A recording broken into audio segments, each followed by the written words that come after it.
Today we're going to be doing 8-4. We're going to be talking about trigonometry, and I've actually broken up this section into two different lessons. So lesson A, which we're doing today, is just over the regular trig functions. Lesson B is over inverse trig functions. So if you are looking for the lesson about inverse trig functions, you need to watch the 8-4B video. Okay? So first thing you're going to need to know is you're going to need a calculator for these, and you can use our calculator in class or your phone. And if you use the calculator in class, the first thing we need to do is change the mode.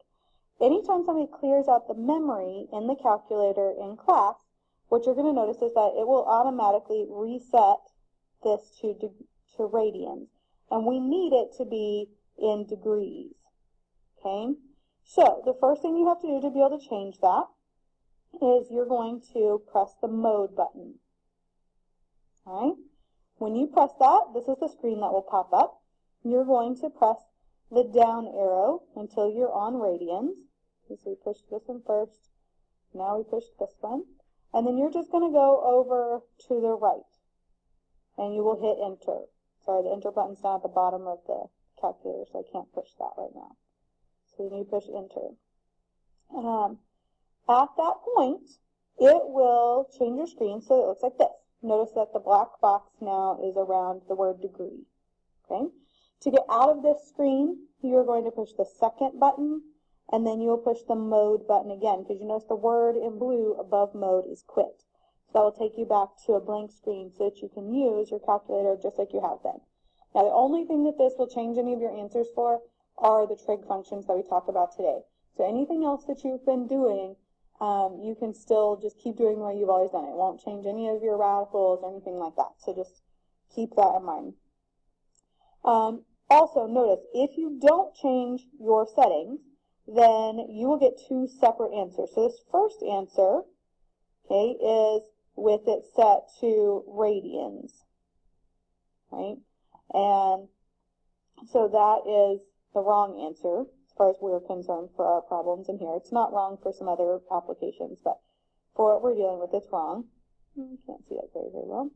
This answer, notice we have exactly the same thing typed in. This is with it set to degrees. This is what we want it to be set to.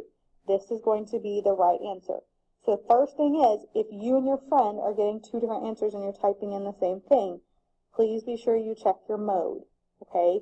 And I will try to remind you before we start any tests or quizzes to change your mode on there. Okay? Now, if you are using your cell phone, okay, most of the time if you turn your cell phone to the side, it will automatically change your calculator into a scientific calculator. That's what we're interested in. And the buttons that we're interested in for this are these three buttons right here, sine, cosine, and tangent. All right? On here, you're also going to notice if you accidentally hit this button down here, it will change it into radians. So the nice thing is your phone should be automatically set up to be in degrees in the first place.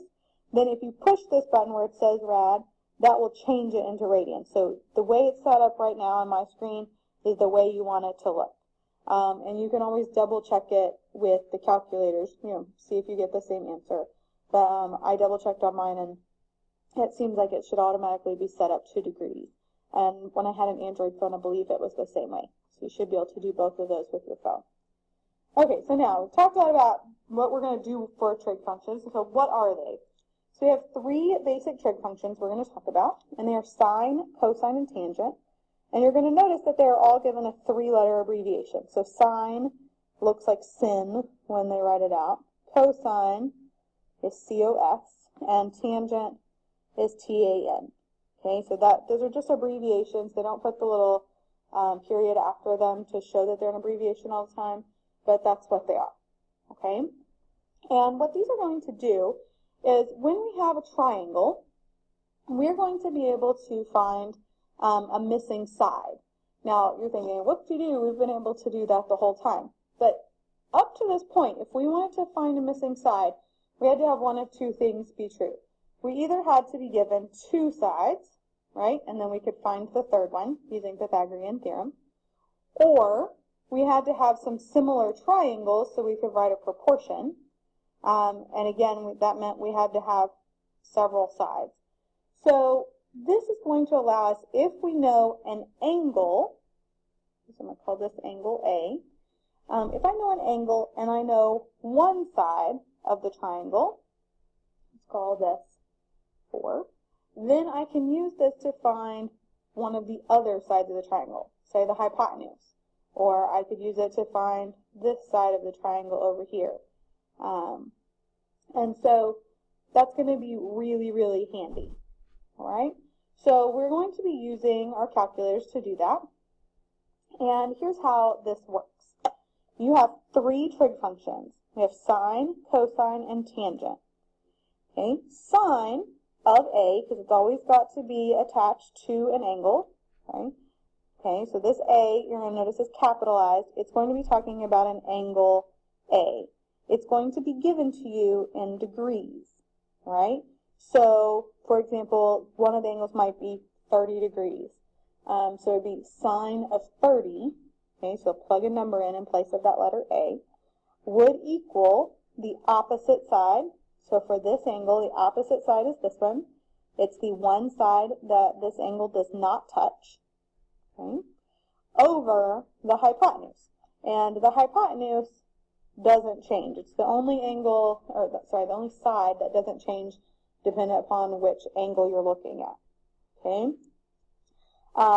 If we're looking at angle A, the adjacent side, right, for cosine we have this word adjacent here, is going to be this side that touches the angle. Okay, so we're talking about angle A, so it touches the angle and is not the hypotenuse. Remember, the hypotenuse is always the side across from the right angle. Okay, so you have to be able to identify those parts. Next we have tangent, which is going to be opposite, which we already have labeled, over adjacent. Okay, and you're thinking, okay, I'm not sure exactly how this is supposed to help me find measurements. Well, instead of having words in these places, we're going to either have a number or a variable or an algebraic expression. All right, and so we can plug those in and we're going to be able to solve. So, for example, let's look at a triangle over here. Okay, here we have a triangle and we have an angle. So this would be the angle that we're going to use because it's the only angle we've been given other than the right angle, and that's really important. You're not ever going to do, in this class, sine, cosine, or tangent of a 90-degree angle. Okay, so that's not going to help you. We are going to be dealing with only the 2 acute angles at this stage. So, we're looking here, and we have this angle, and we're looking at the 2 other pieces of information we've been given. So, we know that this side would be the opposite side, okay, because it is across from that angle. It does not touch that angle. And we know that this side here would be the adjacent side because it's touching the angle, but it's not the hypotenuse. Okay? And then remember, this is our right angle here. It's always going to be like an arrow pointing straight to your hypotenuse. So this would be my hypotenuse. All right. So how do I know which of the 3 trig functions to use? It's always a really common question. So we have a little shortcut called SOHCAHTOA, and it helps us remember the order of each of our trig functions. And if you forget these, you do have on the green sheet, it actually lists out the trig functions just like we had on the last slide. But this SOHCAHTOA, which is just how you pronounce that when you list them all out that way, can actually work as a checklist. Okay? So for example, on here I know I have the opposite side, so I put a check underneath each of the O's. And I know I have the adjacent side, so I put a check under each of the A's. So the one that has 2 checks, in this case TOA, that's going to tell me which trig function to use. So I'm using the T, which is tangent. Okay? So I'm going to write my equation now. So I have the tangent, and I've got to use that angle measurement. So the tangent of 25 is equal to the opposite side, which was x, over the adjacent side, which is 18. Okay? And so what I'm interested in right now is that you should be able to set up this equation. And we'll talk about how to solve those equations tomorrow in class, but I want you to be able to set up those equations. Okay, so let's look at another example. So again, we're going to make our little checklist down here. We're going to say SOHCAHTOA.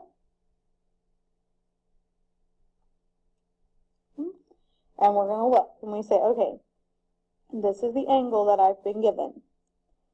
I'm looking at what information I have been provided. So I have the hypotenuse, because this is my right angle, pointing over here. So I have the hypotenuse. So put a check by each of the H's. And I have this adjacent side here. Okay, so this is adjacent. So I'd put a check by each of the A's. So the only one that has two checks is this one. This is C, which stands for cosine. So I'm going to have cosine of the angle that they gave me, which is 70. And cosine is equal to adjacent over hypotenuse. So that would be 15 over x.